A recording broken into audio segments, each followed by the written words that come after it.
Bapak, untuk Bu Asna yang diberi kesempatan pada saya, untuk Ibu Poli juga yang sudah melayani saya selama beberapa hari di sini. Sungguh saya sangat bersyukur ya, semua tim yang sudah melayani kami. Sebelum kita sama-sama belajar kebenaran firman Tuhan, mungkin perlu saya menyampaikan memperkenalkan diri untuk saya. Nama saya Ibu Hana. Nah, panggil saja Bu Hana. Saya itu berasal dari, saya satu tim dengan Pak Petrus Dadi, dengan Jessica Amin. Kebetulan saya adalah gembala jemaat dari JKI Sekinah Glory, tapi yang berada di kota Magelang. Saya adalah cabang atau satelit dari Pak Petrus Dadi. Dari Pak Petrus Dadi ada di Temanggung. Dia punya beberapa cabang, salah satunya adalah di kota saya, Magelang. Kota Magelang mungkin sudah pernah dengar atau dengar ada beberapa berita yang menjadi hit. Kota Magelang, ya. Kota Magelang sama Temanggung itu berjarak sekitar 30 kilo atau hampir 1 jam. Ya, itu adalah pusat kami. Kalau kota Temanggung itu lebih kecil dari kota Magelang. Kota Magelang maksudnya kota yang agak besar dibanding dengan Temanggung. Mungkin saudara Bapak Ibu di sini pernah dengar Magelang. Mungkin belum pernah ke sana, tapi mungkin pernah dengar sedikit tentang Magelang. Magelang itu yang terkenal dekat dengan Candi Borobudur. Mungkin ada yang pernah dengar ya. Atau kota kami dekat juga dengan kota Yogyakarta, 1 jam dari Jogja. Kota Magelang juga kota yang mungkin beberapa tahun yang lalu pernah menjadi berita ya, karena meletusnya gunung berapi. Ya, sebelum saya menyampaikan firman Tuhan, saya pun pernah merasakan bagaimana orang yang kena bencana. Makanya kalau ada bencana di mana pelayanan saya mau, ya, saya pun pernah, saudara, merasakan bagaimana bencana, bagaimana gempa yang sangat mengerikan. Kalau 2006 mungkin gempa itu sangat mengerikan, tapi tidak terlalu berakibat fatal. Saya pernah merasakan bagaimana saya berada di satu tempat pagi-pagi, saudara, itu jam 5. Puji Tuhan, untungnya kalau kita doa pagi, posisi saya sedang doa pagi dan berlutut, saya merasa kok goncang semua. Waktu itu saya berada di rumah saya sebelum ini tingkat di atas kerasa sekali goncangannya. Saya bingung lagi ke bawah karena goncangan terlalu keras sampai pintu itu nggak bisa dibuka. Mungkin karena otomatis kan jadi bergerak ya. Tapi puji Tuhan saya bisa keluar. Waktu itu yang paling parah itu dari Jogja. Tuhan saya agak jauh, tapi saya bisa merasakan goncangan dalam hati seperti ada air di bak itu, kelihatan goncang itu. Puji Tuhan tidak sampai nutup atau apa, tapi itu cukup berakibat fatal. Yang saya rasakan kedua 2011 atau 2010 tepatnya, yes, 2011 mungkin November. Jadi waktu itu gunung berapi meletus, ya, meletusnya itu berkali-kali saudara. Mungkin saudara pernah mendengar berita itu. Ketika letusan pertama, saya itu sempat kami dari gereja, kalau ada bencana kan kita mesti datang ke tempat itu. Dan kami datang itu 3 kilo di bawah tempat meletus atau ada kejadian di Bang Marjan itu yang masuk kena semburan awan panas. Waktu itu saya sangat ingat kejadian itu. Kami kan datang ke kampung-kampung di mana mereka banyak kan sudah pergi deh, meninggalkan, misalnya di kampung ini sudah meninggalkan, harus mengungsi. Tapi ada sebagian juga yang mesti bertahan tinggal di tempat itu karena apa saudara? Karena mereka mesti menjaga ternaknya, mesti menjaga barang-barangnya. Ketika kami di sana, kami mengunjungi rumah-rumah, kami memberikan bantuan, kami mendoakan, gitu ya, kami memberi penghiburan supaya mereka tetap kuat. Mereka ada di situ pagi, siang. Sore mereka harus pergi ke tempat pengungsian karena suatu waktu bisa terjadi kembali Pak. Ada suatu kejadian yang menggetarkan saya dan saya masih ingat.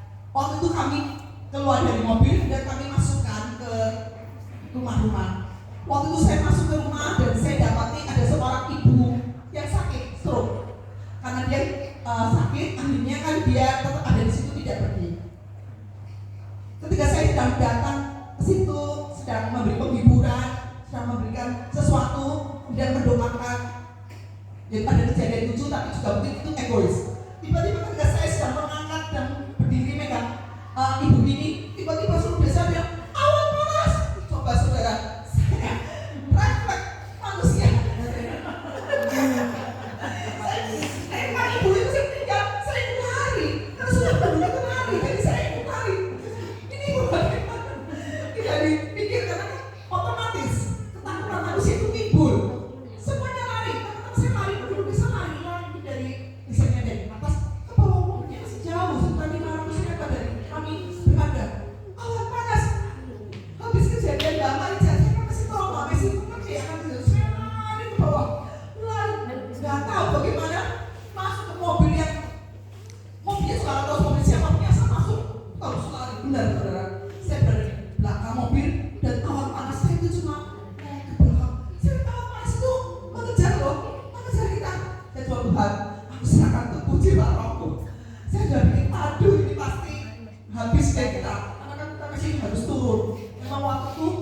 dan kami terlalu berani. Sebenarnya belum boleh sih saat seperti itu, maksudnya sih berbahaya lah, mungkin bisa terjadi sesuatu lagi. Kami lari, kami tidak memikir apa-apa. Supirnya sudah gemeter, sudah mau masukin ini sudah, ya semuanya panik, tahu panik ya makanya kami lari dan sepanjang jalan mereka semuanya doa, mereka semuanya kata saya semuanya ke belakang. Saya pikir ini sampai mana ini, dan betul saya sangat melihat itu awan panas itu mengejar kami. Puji Tuhan kami diluputkan. Kami untuk berdoa nama Tuhan Yesus, awan panas menyingkir keluar, angin kita minta angin dalam nama Tuhan Yesus. Pelayanan mereka dalam nama Tuhan Yesus, biar ada angin supaya awan itu bisa menyingkir, tidak menyalakan. Betul loh, kalau semua teriak dalam nama Tuhan Yesus, Tuhan Yesus awan menyingkir. Itu yang kami doakan supaya maksudnya awan jangan ada di belakang kita persis ya. Ajar saudara, itu bisa menyingkir. Dan waktu itu bisa menyingkir ketika sudah berapa saat jalan, awan sudah ke sana. Aduh, tenang deh. Waktu itu kejadian yang saya alami. Jadi saya sangat mengerti bagaimana kalau kondisi di bencana, dan Tuhan benar-benar menaruh hati saya untuk menolong orang-orang. Apa sih yang bisa saya lakukan, karena saya pun pernah mengalami saat seperti itu. Itu yang kalau kita ke desa, tapi di kota tempat tinggal saya yang sangat berdampak yang saya alami mungkin kecil lah boleh bilang, tapi itu cukup berefek. Saya hanya mengalami namanya hujan abu. Di sini belum pernah melihat hujan abu, hujan air, hujan abu saudara. Jangan tanya, ini sesuatu tidak yang putih.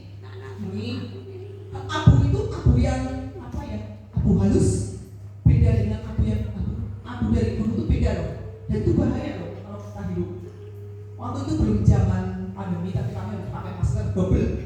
Belum ada pandemi kan, sehari-hari nggak biasa pakai masker, kami harus terus pakai masker. Yang membuat saya sedih, rasanya rumah itu disapu 10 kali ya tetap aja debu itu ada. Di mana-mana debu, jadi sangat terganggu ya. Mau minum debu, mau makan debu, mau beraktivitas, mau keluar rumah juga gimana? Debu di mana-mana, itu cukup lama kami alami. Yang waktu itu kami berdoa terus, dan puji Tuhan akhirnya lama-lama akan berkurang. Tapi satu hal yang waktu itu menjadi keinginan saya, kita tuh kadang-kadang tidak bisa bersyukur ya dengan semua yang ada. Kita sekarang melihat daun hijau biasa ya. Waktu itu tuh saya mengalami hal yang biasa. Waktu itu Tuhan, kamu gak pernah bisa bersyukur dengan hal yang kecil. Ketika hujan abu, saya baru menyadari. Ternyata melihat daun hijau itu anugerah. Kenapa? Karena saya gak pernah melihat daun hijau selama 1 bulan itu. Semua daun berubah menjadi abu-abu. Ya, semua daun bisa berubah menjadi abu. Kok rasanya gak ada pemandangannya hijau? Ketika kemudian waktu berlalu, turun hujan, saya cuma lihat pohon, saudara. Bagaimana kalau kita kan cuma lihat pohon, pisang ya, pisangnya hijau, gitu ya. Tapi di mana Tuhan bawa saya untuk mengucap syukur dalam segala sesuatu. Amen. Untuk melihat semua kebaikan Tuhan, walaupun itu kecil, cuma melihat pohon, mana hijau kan ya biasa, atau kita. Tapi waktu itu saya sangat nangis, saya lihat pohon hijau. Aduh, ternyata pohon itu hijau. Ternyata luar biasa ya. Selama berapa minggu, bahkan sampai sebulan lebih, saya tidak melihat itu. Saya tidak melihat. Satu lagi saksian sebelum saya masuk firman. Waktu itu saya masih ingat, saya diberi Tuhan kesempatan untuk berangkat ke Israel. Pas setelah selesai masa-masa bunuh bagus, saya pikir sudah selesai, tidak ada bunuh bagus. Tapi tepat saya cerita ini karena ingat tadi boleh cerita bagaimana ketinggalan pesawat. Saya ketinggalan karena ternyata ketika saya sedang menuju ke kota Jogja, ini Magelang, Jogja itu 1 jam. Ketika kita dalam perjalanan sampai di kota yang namanya Mubilan, itu ternyata terjadi kembali letusan gunung, dan batu itu turun dari gunung itu lebih besar dari mimbar ini, besar turun dan menutupi jalan raya loh saudara. Itu bukan jalan utama loh. Jadi semua mobil otomatis tidak bisa. Jadi itu bisa berbulu-bulu batu menyapu semua rumah-rumah. Itu bukan rumah-rumah. Maksud saya bukan rumah desa, rumah di kota, di jalan-jalan utama, di mana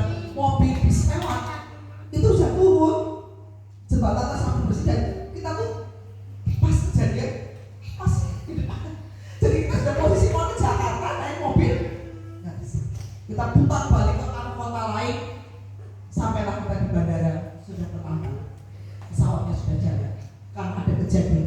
Tapi kita bersyukur kita pindah ke lokasi yang lain bisa sampai di situ. Itulah saudara, hal-hal yang saya alami dan itu menjadi pelajaran bagi kita. Mengucap syukurlah dalam segala hal, karena itu yang dikehendaki Allah dalam Yesus Kristus bagi kita semua. Kita kalau menjalani kehidupan sepertinya biasa-biasa saja, tidak ada sesuatu yang membuat kita bersyukur untuk semua kebaikan Tuhan. Tapi biar mulai pagi hari ini kita melihat Tuhan itu Tuhan yang luar biasa. Tuhan itu Tuhan yang begitu setia bagi setiap kita. Tuhan itu Tuhan yang tidak pernah meninggalkan setiap anak-anaknya. Amin. Ya, saya akan masuk di satu firman, saya akan bacakan untuk kita semua. Kita akan belajar, saudara, di dalam 2 Raja-Raja pasal yang ke-6. 2 Raja-Raja pasal 6. Kita bersama baca di sini ya. 2 Raja-Raja pasal 6 ayat yang ke-24. Ya. Judul perikop dari firman-Nya adalah tindakan Elisa pada waktu Samaria dikepung. Saya akan bacakan ayat yang ke-24. Sesudah itu Ben-Hadad raja Aram menghiburkan seluruh tentaranya lalu maju mengepung Samaria. Maka terjadilah kelaparan hebat di Samaria selama mereka mengepungnya, sehingga sebuah kepala keledai berharga 80 sikal, ini kenaikan harga yang tidak umum, dan seperempat kap tahil merpati berharga 5 sikal perak. Mahal hanya sebuah tahil merpati. Suatu kali ketika raja sedang berjalan di atas tembok, datanglah seorang perempuan mengadukan halnya pada raja sambil berkata, "Tolonglah ya tuanku raja." Jawabnya, jika Tuhan tidak menolong engkau, dengan apakah aku dapat menolong engkau? Dengan hasil pemilikankah? Atau dengan hasil pemerasan anggur? Kemudian bertanya raja padanya, "Ada apa?" Jawab perempuan. Perempuan ini berkata padaku, "Berilah anakmu laki-laki supaya kita makan pada hari ini, dan besok akan kita makan anakmu laki-laki." Jadi kami memasak anakmu dan memakan dia. Tetapi ketika aku berkata padanya pada hari berikutnya, "Berikanlah anakmu supaya kita makan," maka perempuan itu menyembunyikan anaknya. Tak kala raja mendengar perkataan perempuan itu, digoyangkanlah pakaiannya, sedang ia berjalan di atas tembok, melihat kepada orang banyak bahwa ia memakai pakaian kabung pada kulit tubuh. Lalu berkatalah raja, "Beginilah kiranya Allah menghukum aku bahkan lebih daripada itu, jika masih tinggal kepala Elisa bin Safat di atas tubuhnya pada hari ini." Amin. Kita baca sampai di sini. Dari kisah ini kita melihat, saudara, sesuatu keadaan yang sangat mengerikan ketika Samaria itu dikepung ya oleh Raja Aram ya dan tentaranya, sehingga keadaan di Samaria itu menjadi sangat sulit. Raja itu sangat sedih, Raja Israel sangat sedih ketika ada dua orang perempuan, 2 orang ibu yang mengadukan halnya, perkaranya. Saudara bisa bayangkan betapa sulit mereka untuk makan, sampai anaknya itu dimakan, saudara, dimasak. Ketika raja mendengar hal ini, sikap raja marah kepada Nabi Elisa. Ini gara-gara Nabi Elisa sehingga kelaparan terjadi di sana. Dari kisah ini, saudara, kita bercermin sebenarnya itu adalah keadaan kita loh. Keadaan kita di hari-hari ini, bukankah keadaan kita hari-hari sulit? Betul, harga-harga naik, ekonomi sulit, mencari uang juga sulit, mencari pekerjaan sulit. Keadaannya seperti keadaan di Samaria waktu itu. Harga naik, BBM naik, bahkan kalau kita lihat harga 1 sikal tepung itu berharga 8 sikal, artinya mahal sekali, kenaikannya berlipat-lipat. juga melihat hari-hari ini keadaan kita harga-harga naik ya saudara. Kami yang di Jawa tuh merasakan banyak dari jemaat kami yang sudah mulai mengeluh karena apa? Kehilangan pekerjaan. Di Jawa banyak sekali orang yang kehilangan pekerjaan saudara karena efisiensi dari perusahaan. Misalnya perusahaan itu tadinya karyawan 20, karena keadaan menjadi 5, yang 15 kemana? Di PHK. Mereka mencari cara bagaimana untuk bekerja. Dan di Jawa juga sudah mulai sistem komputerisasi, robot sudah mulai loh saudara. Jadi kayak instan kemarin itu saya pergi ke bank. Biasanya kalau kita ke bank itu ada customer service yang lain kita ada lain diri sendiri. Kalau ATM kan itu biasa ya. Kita sekarang bisa, biasanya kalau ATM kita ambil. Di Jawa sudah kita bisa tanpa kasir kita masukin uang ATM. Kemarin di BCA itu kita sudah mau ganti buku nih, buku tabungan, sudah tidak lagi ke konsumen saya ke mesin sendiri. Ini sampai bukunya itu keluar sendiri. Mau cetak buku, bahkan mau ganti kartu ATM kita lakukan sendiri sekarang. Jadi tanpa saya harus ke consumer service, saya bisa ke depan bank, depan mesin itu bisa untuk mengganti. Waduh, canggih sekali nih. Bahkan pelayanan consumer service saja sekarang sudah tidak perlu lagi. Artinya kan tenaga manusia sudah mulai berkurang. Yang jadi masalah yang berdampak mana? Dan kita yang bekerja sebagai karyawan, ya, kita akan otomatis dirumahkan lah istilahnya. Saya menghadapi beberapa jemaat yang seperti itu. Dirumahkan sekarang lebih sulit mencari uang. Iya, saya tahu inilah keadaan. Jadi bagaimana bapak-bapak, ibu-ibu, kita harus bersikap, kita harus menguatkan iman kita di masa-masa sulit ini. Dari kisah tindakan Elisa pada waktu Samaria dikepung, sungguh kita belajar dari kebenaran firman ini, ya. Karena kisah ini merupakan gambaran daripada itu.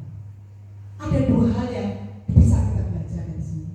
Yang pertama, sikap daripada Raja Samaria. Dia marah karena keadaan. Dia menyalahkan Elisa. Dia putus asa, ya, karena keadaan di negerinya itu sangat susah. Tapi kita belajar dari sikap seorang Nabi Elisa. Dia tidak melakukan apa yang dilakukan oleh Raja Samaria. Kita akan baca ayat yang ke-32. Inilah sikap optimis dari Nabi Elisa. Adapun Elisa, ketika kelaparan datang, Elisa duduk-duduk di rumahnya, dan para tua-tua duduk juga bersama dia.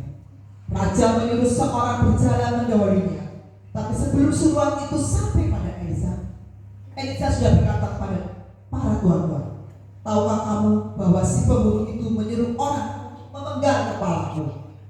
Awas-awasilah, apabila suruhan itu datang, segera tutup pintu, tahanlah dia, supaya orang itu jangan masuk. Bukankah sudah kedengaran bunyi langkah Tuhan di belakangnya?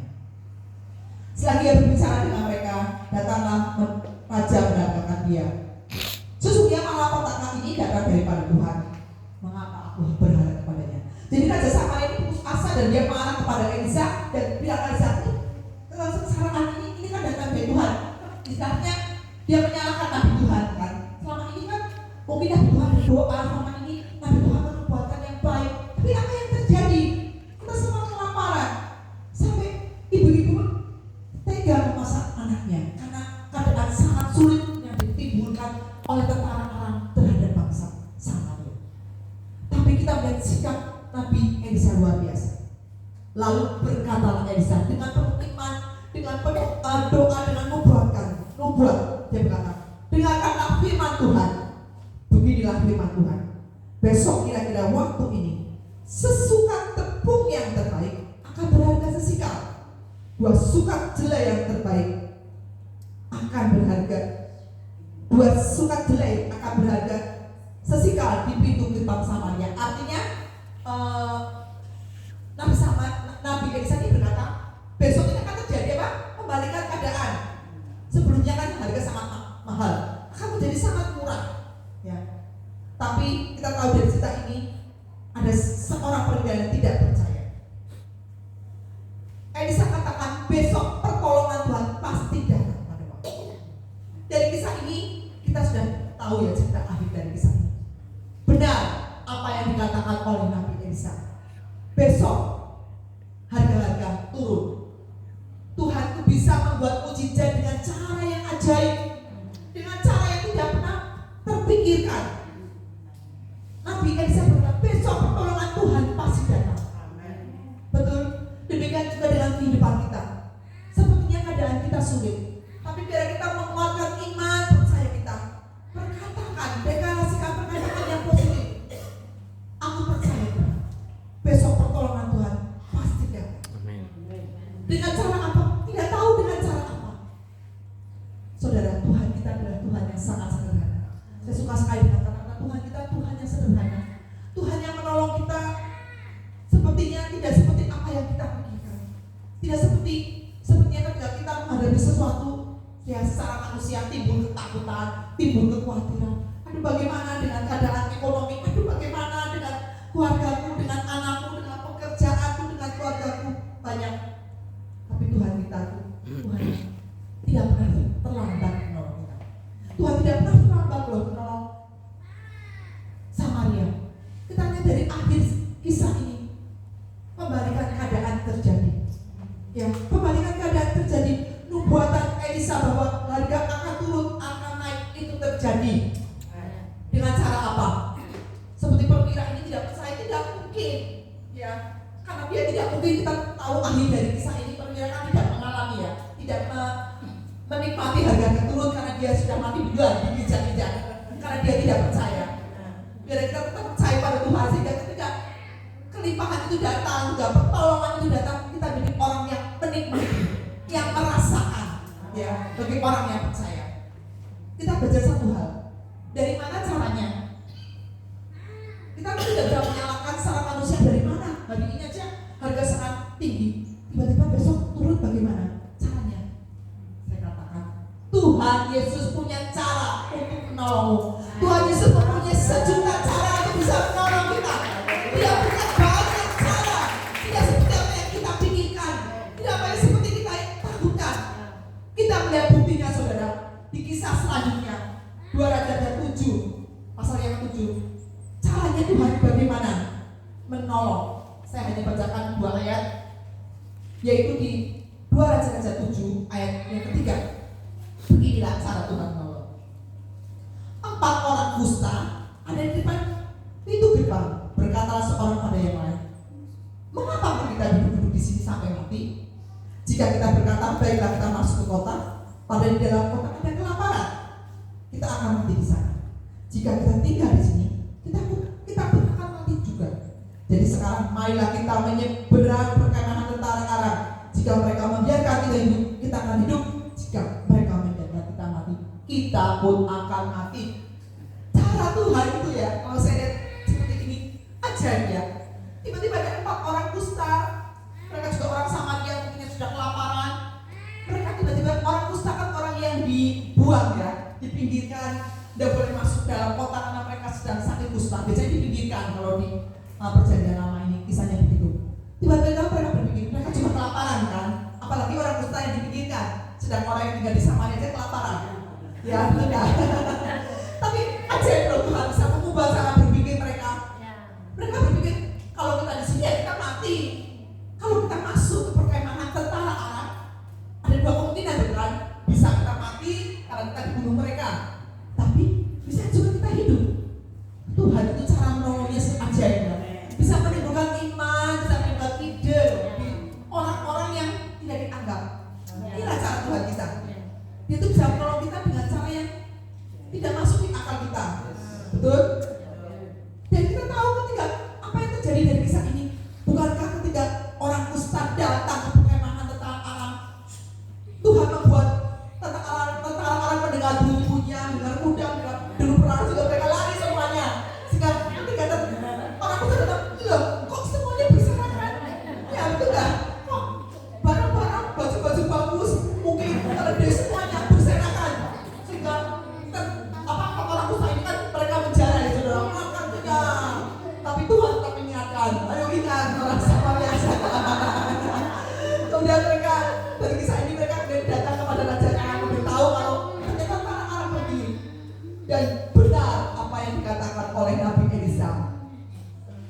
harga-harga akan turun.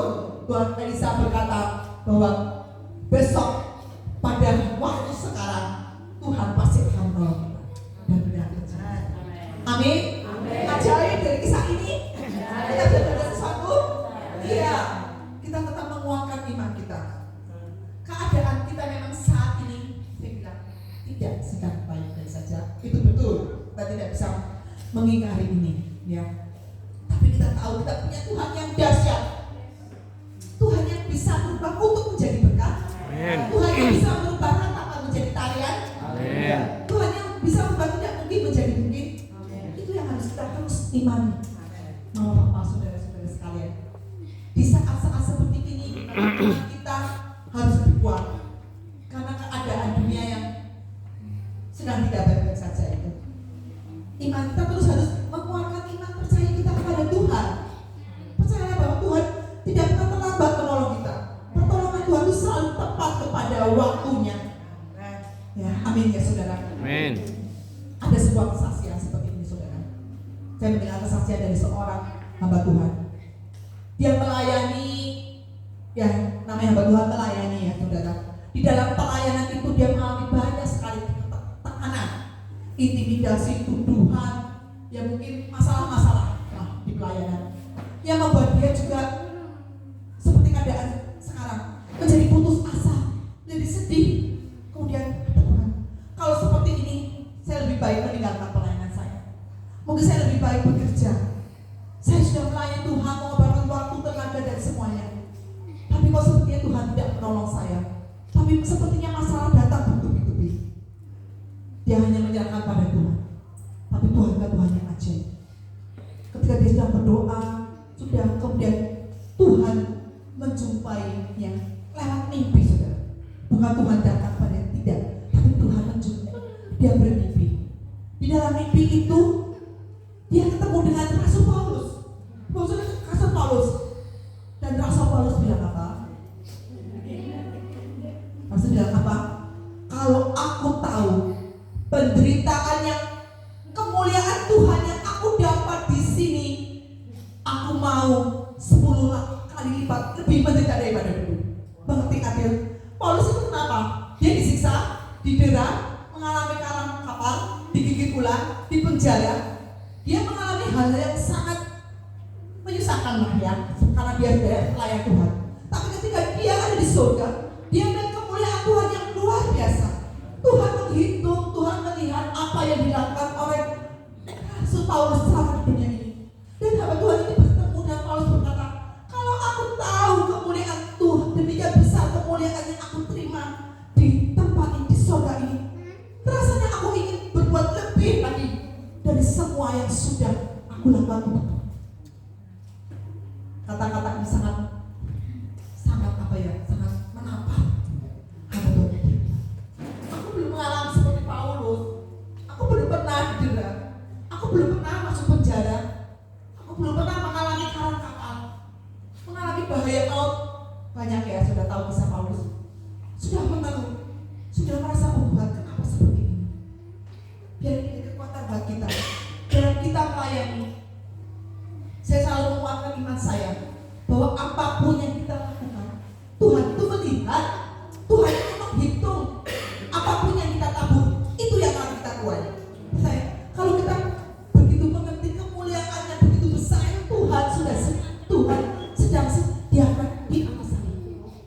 Rasanya kita ingin bekerja lebih lagi, rasanya bahkan kita mungkin ingin melakukan lebih banyak lagi untuk Tuhan.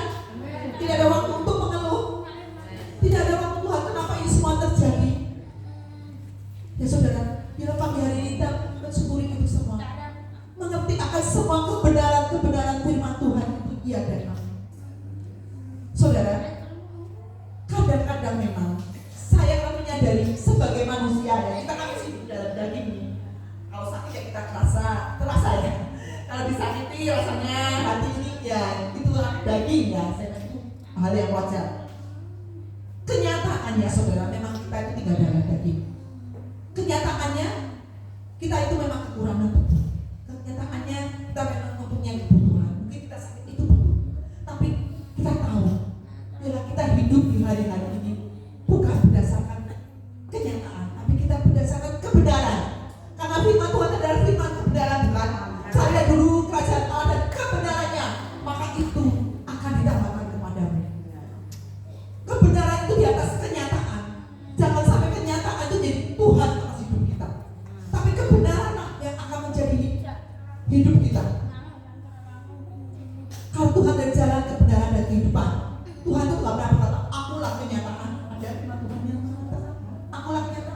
Tidak.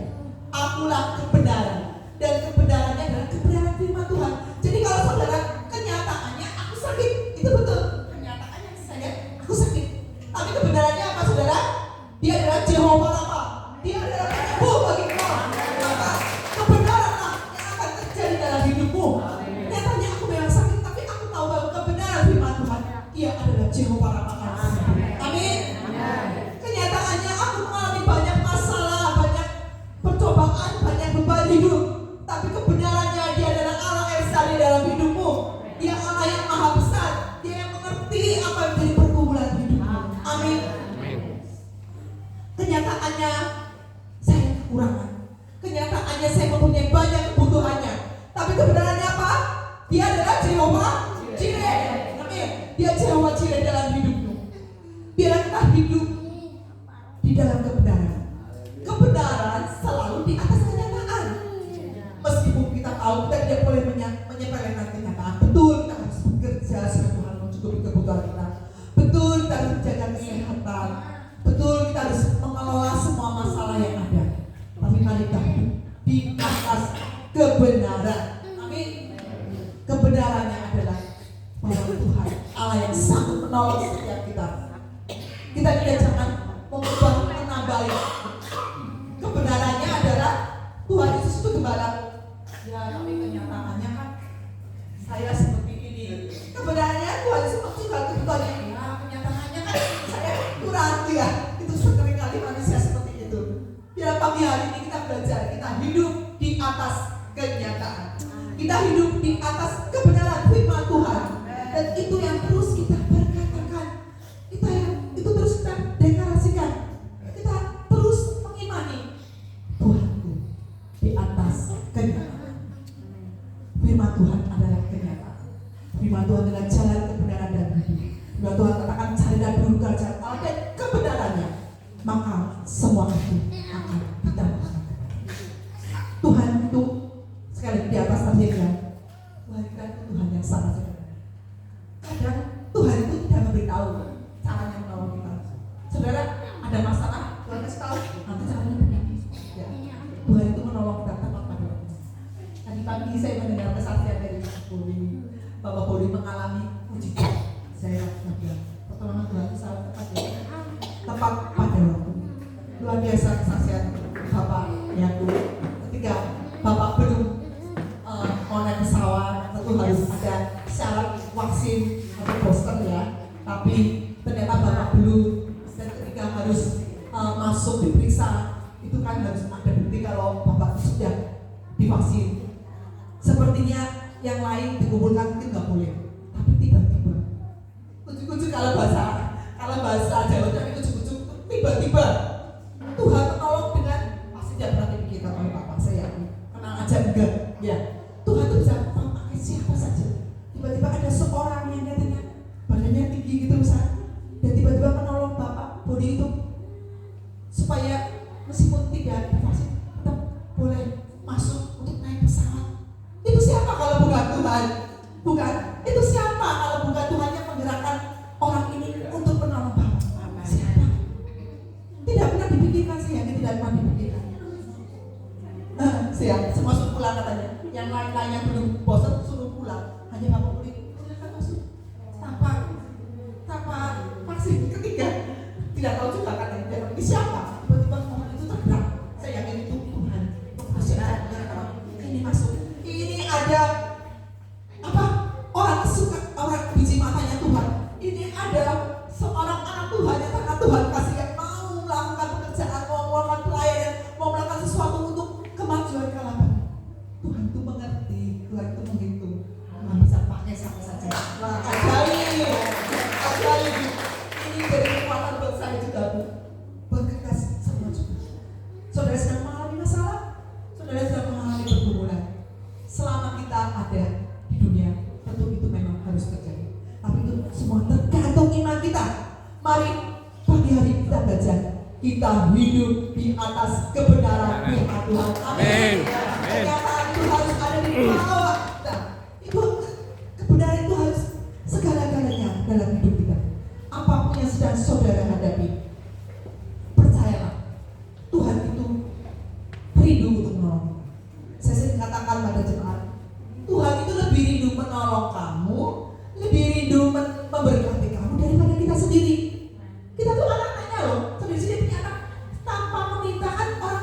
tahu toh, oh ini butuh ini, butuh ini. Kita tuh anak Tuhan. Percaya saudara. Biar pagi hari kita menguatkan iman kita pada Tuhan. Ya, mungkin keadaan kita memang seperti zaman Samaria dikepung oleh tentara Aram ini. Sulit, serba sulit. Biar kita mempunyai sikap seperti Nabi Musa. Besok pertolongan Tuhan pasti akan datang. Besok pertolongan Tuhan pasti akan menolong bangsa Israel untuk lepas dari Tuhan. Besok pertolongan Tuhan pasti juga datang untuk mama papa saudara-saudara ibu sekalian tempat ini. Amin. Dia tidak akan terlambat. Bagaimana caranya? Tidak tahu. Tuhan kita Tuhan yang sederhana. Ada satu kisah, saudara. Ini saya baca. Ada seorang namanya Ahok. Sorry, bukan Ahok, Acok aja. Acok. Tahu ya apa namanya Acok kan? Dia bukan beragama Kristen. Dia beragama yang lain. Acok ya, kalau ya saudara. Tapi Acok ini mendengar tentang orang Kristen. Dia mengerti kalau orang Kristen itu seminggu sekali ke gereja. Nah, Acok ini dari seorang karyawan. Pada setiap siang dia harus pulang dari tempat kerjanya di bengkel ke rumahnya naik sepeda. Setiap dia pulang, dia akan lewat sebuah gereja nama kecil, gereja tempat ini. Dan dia tahu kalau ini gerejanya orang Kristen. Tapi karena dia bukan orang Kristen, dia tidak masuk. Apa yang Acok lakukan? Setiap hari ketika dia lewat, dia akan berhenti di pintu gerbang dan dia cuma bilang, Tuhan, ini owe. Tahu? Tuhan, ini owe itu artinya saya. Ya, dalam bahasa Cina, kalau seorang anak dipanggil orang tuanya, misalnya dipanggil Gideon, namanya dia akan kata, owe papa, namanya itu hormat, saya papa, gitu ya. Jadi dia ceritanya Acok dengan segala keluguannya, kan dia lugu, dia tak mengenal Tuhan Yesus kok. Dia cuma bilang, Tuhan, ini owe datang, cuma begini aja, begini aja. Tapi dia bilang setiap hari, Tuhan, ini owe datang. Dia gak mau masuk karena dia juga bukan orang Kristen, tapi dia karena dia juga udah biasa jadi orang, jadi dia selalu datang. Tuhan kita Tuhan yang sederhana. Saya tahu di gereja itu ada Tuhan Yesus, dan Tuhan yang Yesus melihat ini satu jiwa, nggak ngomong apa-apa, cuma ngomong owe datang, ya gitu aja. Nah, suatu saat Acok ini setelah dia dari gereja, owe bilang, Tuhan ini owe datang. Dia naik sepeda dan dia ditabrak oleh yang juga mobil. Tabrak sebenarnya dan terjadi kecelakaan yang cukup fatal. Singkat cerita Acok ini hanya masuk di rumah sakit di ICU dengan luka yang parah. Dia terkapar dan ketika dia terkapar, Tuhan Yesus mendatangi dia dan berkata, Acok ini owe datang. Acok ini owe datang. Dan hari itu juga terjadi mujizat Acok. Acok bertemu dengan Tuhan Yesus. Tuhan Yesus menemui dia secara pribadi. Tuhan Yesus sederhana banget. Dia sangat mudah. Tuhan Yesus menemui dia waktu itu Acok bertahu siapakah Tuhan Yesus. Tapi suatu saat ada orang yang mendoakan dan dia, oh itu Tuhan Yesus, dia gambar itu Tuhan Yesus kok. Iya, Tuhan Yesus waktu itu datang ketika saya sakit dan dia bilang, Acok ini owe datang. Demikian sederhananya ya saudara Tuhan kita itu. Dia mengerti hati Acok. Dan waktu itu terjadi mujizat ini dari cerita ini. Dan Acok akhirnya sembuh ya. Sembuh dari luka-luka dan akhirnya dia percaya sama Tuhan Yesus. Kita bisa belajar dari kejadian ini. Tuhan kita, Tuhan yang sederhana. Saya tahu mungkin kita tinggal di tempat yang sederhana, di tempat ini, di Kalabari, yang mungkin jauh dari keramaian. Tapi percayalah, saudara-saudara, Tuhan kita itu Tuhan yang sederhana. Tuhan kita itu Tuhan yang neko-neko. Tuhan yang neko-neko itu macam-macam. Bahasa Jawanya neko-neko. Macam-macam. Kadang yang macam-macam saya pikir manusianya. Betul enggak? Kitanya yang macam-macam. Sayanya yang macam-macam karena sama Tuhan. Tapi Tuhan kita itu Tuhan yang sangat sederhana. Demikian sederhananya Tuhan. Biar pagi hari ini kita belajar. Tuhan kita Tuhan yang sederhana. Sudah tidak khawatir dengan saudara tinggal di mana pun. Yang penting Tuhan Yesus ada di hati saudara. Yang penting melakukan terus tugas tanggung jawab saudara sebagai anak Tuhan apa? Ya, aku harus setiap beribadah. Sebagai anak Tuhan apa? baca Alkitab, ya, supaya rohku tidak mati. Aku harus setia berdoa, harus setia memuji Tuhan, setia juga dalam bekerja. Tuhan kita tuh juga suka dengan kesetiaan. Atau kan setia, terus lakukan bagiannya dengan setia. Demikian juga Bapak Ibu di sini yang sudah bekerja, lakukan pekerjaan itu dengan setia, dengan tekun. Segala sesuatu yang dilakukan dengan setia, dengan tekun, itu akan menghasilkan sesuatu yang ajaib. Amin. Buang segala kemalasan, buang segala kenyamanan. Berbicara masalah kenyamanan, saudara, atau kemalasan. Kalau saya pribadi, saya harus ke tempat ini, saya harus meninggalkan segala kenyamanan, bukan? Kenyamanan, keenakan saya yang di Jawa, saya harus berkorban waktu, berkorban segalanya, meninggalkan pekerjaan, meninggalkan keluarga, meninggalkan pelayanan, seperti tergoncang gitu loh dengan semuanya. Tapi kalau Tuhan mau, dan saya tahu kedatangan saya di sini tidak sia-sia. Ya, ada suatu benih firman yang disampaikan, ada sesuatu yang dihasilkan. Demikian juga dalam kehidupan kita sehari-hari. Bapak Ibu, mari kita melakukan semua pekerjaan kita dengan setia, dengan tekun, dengan sungguh-sungguh. Harus melakukan semua itu harus dengan serius. Saya selalu memperhatikan kalau di tempat saya bekerja, di pelayanan saya, orang-orang yang melakukan itu dengan hati, dengan cinta, dengan tulus, dengan setia, dengan tekun, akan sangat berbeda hasilnya dengan melakukan asal-asal atau sembarangan. Semua pasti ada buahnya. Tapi bicara juga dengan kulit, apapun yang ditabur itu pasti kita tuai. Saya melihat kesaksian mendengar cerita Bapak Ahok Kalabani luar biasa. Betul, Pak Bodi luar biasa. Banyak sekali taburan yang dia berikan, kebaikan, menolong orang, menjadi berkat. Saya bilang, apapun yang ditabur itu pasti banyak. Saya yang menuai siapa? Poli sendiri dong yang menabur Bapak Poli. Yang menuai siapa? Yang kita sendiri yang menuai. Menuai ya siapa? Orang lain. Mungkin bukan yang kita tabur orang lain. Tiba-tiba dimanapun dia berada, dimanapun pasti orang akan selalu dekat. Orang akan selalu ingin menasihati. Orang akan selalu menolong. Mungkin pekerjaan-pekerjaan yang harus dilakukan tiba-tiba semuanya pintu dibuka. Semua itu hasilnya. Jadi sebenarnya apapun yang kita lakukan, saudara, sebuah kesetiaan, sebuah keseriusan, sebuah tanggung jawab, bekerja serius. Saya selalu bilang, yang menuai, yang menikmati siapa? Pertama kita sendiri, betul. Saya sendiri, kita sendiri yang akan menikmati semuanya. Jadi jangan takut untuk terus melakukan kebaikan, untuk terus menabur yang baik, untuk terus melakukan apa yang Tuhan mau. Karena yang menuai pertama adalah kita sendiri. Ya, bilang pagi hari ini firman Tuhan jadi kekuatan buat setiap kita. Mari kita tetap berbuah di masa yang sulit, tetap mekar di masa yang sulit, tetap menjadi terang di tengah kegelapan. Memang dunia ini gelap, tapi kita tetap harus menjadi terang, karena terang Tuhan bersinar atas kita. Memang kita dunia ini sedang mengalami kesukaran, tapi biar kita tetap mekar seperti bunga yang bermekaran di masa yang sukar. Mari kita tetap menjadi berkat di masa yang sulit, tetap berbunga, tetap berbuah lebat memang masa sulit, dan tetap kuatkan iman percayamu bahwa pertolongan Tuhan itu tidak pernah terlambat. Pertolongan itu Tuhan itu selalu tepat pada waktunya.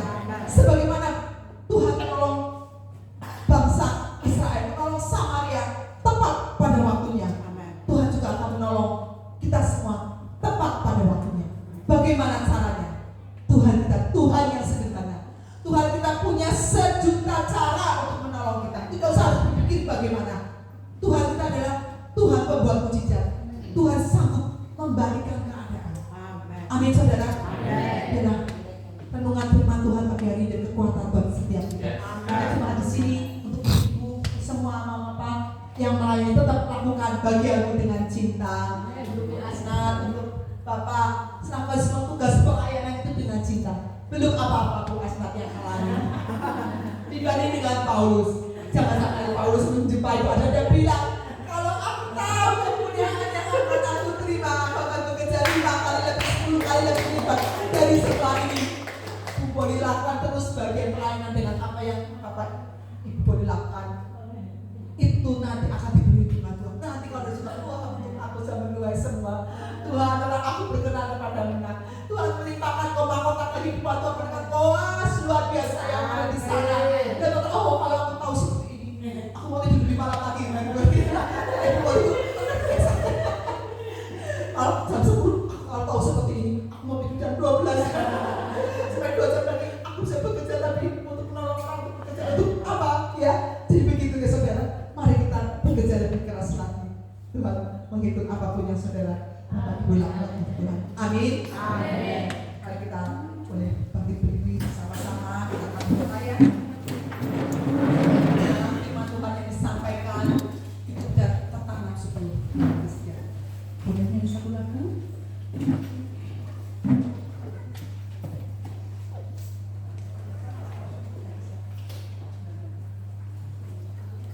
Oh ya, boleh. Dan ini aku punya Tuhan yang besar. Dia berjanji bahwa pertolongan Tuhan tidak pernah terlambat. Biar masalah saudara besar, tapi saudara memiliki Tuhan yang besar. Kita ingat kita mempunyai El Shaddai, dia Jehovah Jireh, dia Jehovah Nissi, dia Jehovah Rohi, dia Pemimpin kita, dia Gembala kita, dia Allah yang begitu setia bagi kita.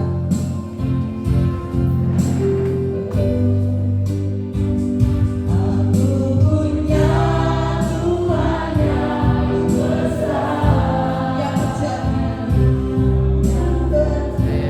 yang selalu menerangi hidupku, bersepakat percaya kuasanya. Ku terima sekarang kemenangan darimu yang sempurna. Aku punya Tuhan yang besar, yang telah berjanji dan sanggup menerangi hidupku, bersepakat percaya kuasanya. Ku terima sekarang kemenangan darimu.